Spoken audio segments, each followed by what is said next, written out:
माझ्या मागं जे सूर्य मंदिर आहे, आपण ओडिसामध्ये आता त्याचा आणि मराठ्यांचा सुद्धा एक संबंध आहे. कसं ते सांग.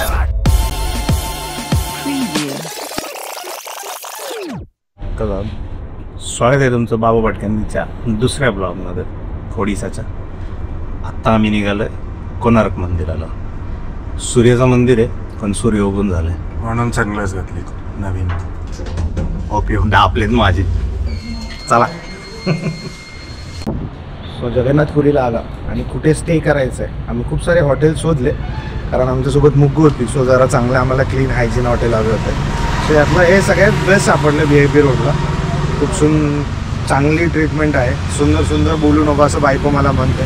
काय करणार, जे ते सुंदर आहे. आता बघा खूप सुंदर हॉटेल आहे आणि चांगलं हॉटेल आहे आणि बजेट वाईज हॉटेल आहे. त्यांचं फूड खूप डिलिशियस आहे कारण त्यांचं इनहाऊस रेस्टॉरंट असल्यामुळे फूड खूप डिलिशियस आहे. आम्ही रात्री इथेच जेवलो 2दा. सो सजेशन आहे, shout out to this hotel. तुम्ही बिंदास येऊ शकता तुमच्या फॅमिलीसोबत. गुड हायजीन आणि मंदिरापासून जवळ आहे. साधारण 1.5 किलोमीटरवर मंदिर आहे आणि पुढचं चौक म्हणजे हार्डली 100 to 200 मीटर्सवर बीच आहे. त्यामुळे तुम्ही दोन्ही मेंटेन करू शकता. We are waiting for our driver दादा, पवित्र दादा. आम्हाला निघायचं आता कोणार्कला. मुग्गू रेडी आहे. आजचा रंग निळा, आजचा रंग निळा. मग मुग्गू 2 आळशी लोकांसोबत फिरताना कसं वाटतंय? मला वाटतं मी जास्त आळशी. आम्हाला कुली सापडला आमचा. बॅग आता मुग्गूच उचलते आमची. फेमिनिझम गेला भाड्यात, गेलं उडत. इक्वेलिटी फेमिनिझम वगैरे काय इक्वालिटीवरती बिलीव्ह करतो आम्ही. बघा चायनीज हॉटेल फुल वाईब आहे भाई. Chinese vibe. हे सगळं मुग्गूंनी ट्रिप मॅनेज केलेली आहे. मी इथं ट्रॅव्हल प्रिन्स आहे. मला कुठं चाललो आहे काय चाललो आहे पण माहिती नाही. जायच्या आधी विचारतो मी कुठे चाललो आता. त्यातल्या लोकल ट्रान्सपोर्टचा आम्हाला त्रास नाही झाला कारण गाडी बघू शकता हॉटेल यांचीच गाडी आहे ती. त्यांनी सजेस्ट केलं. एक्स्ट्रा पॅकेज असतात पण खूप चांगले गाडी चालवतात ते दादा आणि नवीन गाडी आहे 5 स्टार. यातच फिरतो आम्ही. काल, आज आणि आता उद्या पण यातच फिरणार आहे आम्ही. आम्ही सगळ्यांना विचारलं होतं, कोणी आलं नाही. आता वाटतंय बरं झालं आलं नाही. आम्ही मजा करतोय. तरी पण एका मित्राची आठवण म्हणून ही जी बॅग दिसते मध्ये आमचा तुषार आहे. तो आमचा तुषार आहे. ते बघा खूप विचारपूस चालू असते. मला चहा विचारत नाहीत पण त्याला चहा विचारतात. त्यांनी हीच बॅग निवडली कारण ती सगळ्यात छोटी बॅग होती. पुरीला हे साऊथ इंडियन फूड मजबूत असतं. काय टेन्शन नाही. सगळीकडं चांगल्या हॉटेलमध्ये मिळतं. ह्यांची फॅन्टसी मिरच्यांसोबत काय कळत नाही मला. आपल्या इथे जसं लोणचं ठेवलेलं असतं तसं कच्च्या मिरच्या ठेवलेल्या असतात. काय कळतच नाही मला. म्हणजे एक वेळेस पाणी नसतं टेबलवर पण मिरचीचे पाटे असतात कच्च्या हिरव्या खतरनाक. बघूनच त्रास झाला मला. लांब राहा बाई.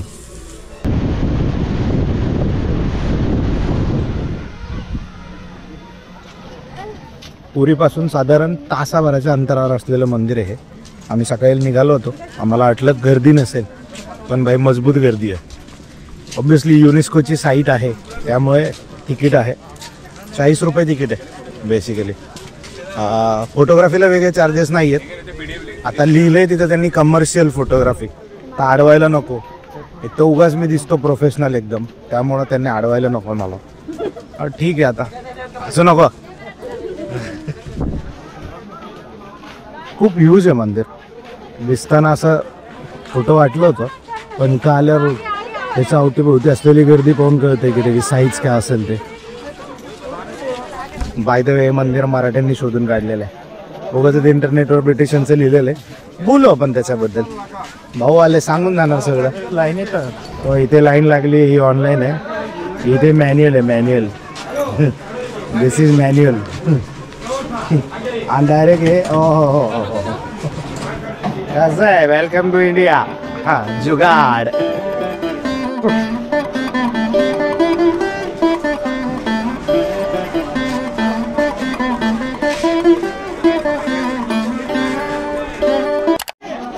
भाई कोण कुठल्या भाषेत बोलते काय कळना. नुसते ओरडतात हे लोक.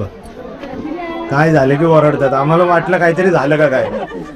पण ते त्यांचं सेलिब्रेशन करण्यासारखं आहे. मस्त ओरडते बाबू, लोकांनी तो वाईटा काढलाय. हा बाप, इथे लिहिलंय याच्या पुढे जाऊ नका. तरी हे कार्टून लोक पुढं करतात. ते बिचार ओरडून ओरडून थांबतंय. हे मेन सूर्य टेम्पल कोणार्कचं. बरं झालं पब्लिक अलाउड नाही घेत आहे. फार छायला असतं का त्यांनी, कारण बघा लोक किती आहेत.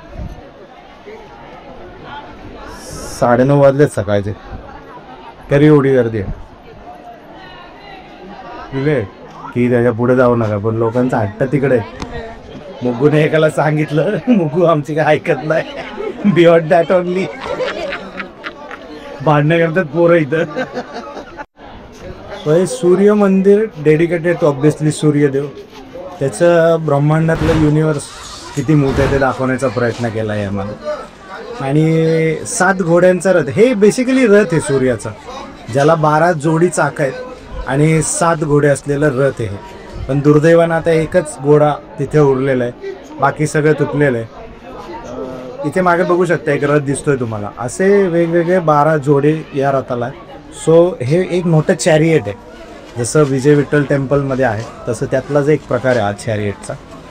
रथ बेसिकली काही नाही, खूप मोठं आहे आणि खूप गर्दी आहे. प्रत्येक फ्रेममध्ये कोणीतरी येणार आहे आणि यांना कळत पण नाही आहे बाजूला का म्हटलं तर तिथंच थांबतात. काय भाषेत बोलतात काय माहिती. सो मंदिर फिरताना तुम्हाला सगळीकडे असे बॅरिकेड दिसतील, कारण त्यांनी वर जाण्याचा ॲक्सेस बंद केलेला आहे. तुम्ही वर नाही जाऊ शकत, तुम्हाला सराउंडिंग हे सगळं बघायला लागतं. एक प्रकारे चांगलं केलं आहे ते, कारण लोक खूप बधीर आहेत. एक मुलांचा ग्रुप आला होता, ह्याच्या पलीकडे गेले, चाक गोल फिरवायचा प्रयत्न करतात. काय अक्कल, आता प्रेमात बोलू तर काय बोला कळत नाही मला. अति हुशार लोक आहेत ती. तर बरं एका प्रकारे की वर ॲक्सेस नाही दिलेला आहे, जाऊ द्या आता. फुल्या.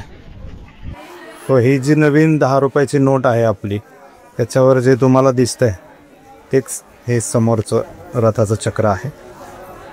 12 जोड रथांच्या चक्रांपैकी हे एक आहे. सगळे कामुक शिल्प इथे बनवलेले आहेत. मग कसं वाटतंय सूर्य मंदिर? काय बघितलं तू असं? नॉलेज वाढणार. खूप नॉलेज वाटलं.